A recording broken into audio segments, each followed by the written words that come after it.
আসসালামু আলাইকুম। আমাদের জমিতে ১ কেজি ধান উৎপাদন করতে ৩,০০০ থেকে ৩,৫০০ লিটার পর্যন্ত পানি লাগে।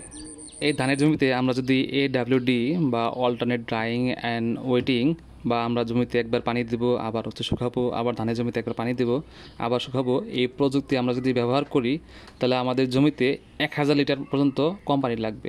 মানে ১ কেজি ধান উৎপাদন করতে আপনার ৩ থেকে ৩,৫০০ লিটার পানি লাগতো, সেখানে আপনার ২ থেকে ২,৫০০ লিটার পর্যন্ত পানি লাগবে। বর্তমানে আমাদের দেশে পানির স্তর নিচে নেমে যাচ্ছে। আমরা ২৫ ফিট, ৩০ ফিট, এমনকি ৫০ ফিট, ৬০ ফিট নিচেও আমরা পানি পাচ্ছি না। সেজন্য এই প্রযুক্তি ব্যবহার করলে আমরা পানি সাশ্রয় করতে পারবো এবং আমাদের ধানের উৎপাদন খরচ কমাতে পারবো। যেহেতু ধানের দাম বাজারে খুব একটা বেশি যায় না, আমরা যদি উৎপাদন খরচ কমাতে পারি তাহলে কিন্তু লাভ পাবো।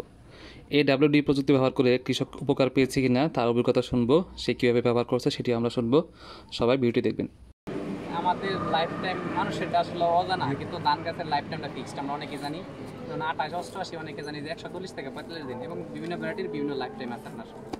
আমরা প্রথম আপনার বীজতলায় যে লাইফ টাইমটা আমাদের গ্রামে যেটা হয়, এটা প্রযুক্তি যখন যেটা তার সাথে এনে আমরা বেশি ব্যবহার করি, কারণ হলো আমাদের ডিবের পানি সময় মতো পাই না বা দিতে পারি না, তার জন্য এনে লাইফ টাইমটা একটু বেশি যায়।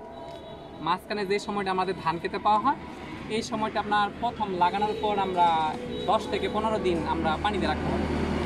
তখন থেকে এটার প্রযুক্তি ব্যবহারটা শুরু হয়ে যাবে। আপনার যদি আপনার ধান বীজতলা দিয়ে ৪০ দিন চলে যায়, বাকি আপনার এই ৪০ দিন আপনার একটা কৃষকের ধান খেতে যত্ন নিলে যথেষ্ট। তাহলে এই ৪০ দিনকে আমরা ৩ ভাগে ভাগ করি, ১৩ দিনকে প্রায়। প্রথম ১৩ দিন আমরা টানা পানি রাখবো, যাতে ধান খেতে আগাছাড়া কম হয়, এবং ১৩ দিনের মাথায় আমরা প্রথম ইউরিয়ার ডোজটা দিয়ে দিব, এবং তখন থেকে আমরা শুকানো যাবো। এই শুকানো আপনার ২২ থেকে ২৩ দিন পর্যন্ত শুকাবো। তখন ওই কয়েকদিনের পানিটা এইদিকে এই নিচ পর্যন্ত চলে যাবে।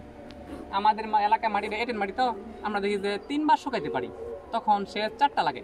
কিন্তু অন্যান্য এলাকায় দেখা যাচ্ছে ২-৩ দিন পর বেলে মাটি এলাকায় ওসব বেশি সেচ দিতে হয়। ওদের আসলে প্রযুক্তিটা জানি না কেমন, আমি ওটা জানি না, আমাদের এটা প্র্যাকটিক্যাল বলতেছি আপনার। তখন আমরা ২৩ দিনের মাথায় ইউরিয়ার দ্বিতীয় ডোজ দিব।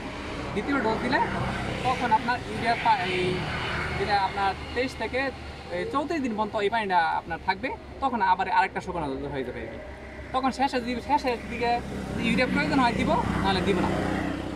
আরেকটা হলো, এই যে মাঝখানে শুকাইলাম আমরা, মাটিটা ফাটলে মাটির যে আপনার অ্যামোনিয়া গ্যাস বা পিএইচ এটা বের হয়ে যাচ্ছে, যার জন্য রোগবালাইটা আপনার অনেকটা কম হয়ে যাবে। আপনার গ্রামের লোক এখনো আসলো এটার সবচেয়ে গুরুত্ব দিতে এখনো বন্ধ কৃষি টেকনোলজির মধ্যে সবচেয়ে হলো লাইন আর লোকের মধ্যে আগাই গেছি আমরা। আগে ১ কেজি ধান করতে এই মানে ১ বিঘা ৩৩%, ১ বিঘা করতে আমাদের ৫ কেজি ধান লাগতো। এখন আমাদের ১ কেজি ২৫০ গ্রাম ধানে ওই ১ বিঘা হইতেছে, মানে ৩৩%। হ্যাঁ, এই প্রযুক্তির দিক দিয়ে আমরা এই দিকে আগে গেছি। কিন্তু আগে আমরা এই যে বীজ ধান বেশি ব্যবহার করতাম, এই বীজ ধান হয় না, সাশ্রয়ী হয়েছে। আর পার্সিং বিষয়টা হলো, এক হাতে ধানের চারা, এক হাতে পার্সিং করার উদ্দেশ্য হইলো ওই খুঁটিতে বৈশা আমাদের দেশে যে কিছু পাখি আছে, পাখিগুলা অধিকার পোকাগুলা খাই বলেছে, শালিক না ফিঙে পাখিটা বেশি আছে ক্ষতি বলেছে। যার ফলে কিন্তু আমি যেটা কৃষক প্র্যাকটিক্যাল বুঝি যায়, আমাদের দেশে তো উপকারী পোকারও আছে।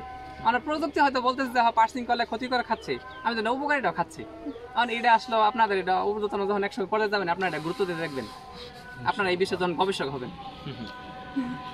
শুধু এটা এতদিন পর্যন্ত শুনে আসলাম শুধু ক্ষতি করে খাচ্ছে, উপকারটা তো খাচ্ছে। উপকারী হচ্ছে যার শরীর হচ্ছে নরম তারা খাবে, আর যার শরীর শক্ত ওটা হয়তো ফেলাই দেয়। এটা আপনারা যখন এক সময় বড় করতে যাবেন, আপনারা এটা গবেষণা করবেন। আর আপনি যে একটাই করছেন না, অল্টারনেট ড্রাইং অ্যান্ড ওয়েটিং, যে AWD, এটা হচ্ছে চাল আছে না, চাল আপনি ভাত করে খাইতে পারেন আর বিরিয়ানি করে খাইতে পারবেন। যখন হচ্ছে পানি ধরে রাখেন তখন হচ্ছে গাছ অ্যামিনেট নেয়, আর যখন শুকাচ্ছেন আবার পানি দিচ্ছেন তখন হচ্ছে গাছ নাইট্রেট নেয়। নাইট্রেটটা হচ্ছে ধান গাছের জন্য বিরিয়ানি, আর হচ্ছে অ্যামিনেট হচ্ছে ধান গাছের জন্য ভাত। এখন অবশ্যই বিরিয়ানি খাবো, দিলে পছন্দ করবে বেশি, এটাই।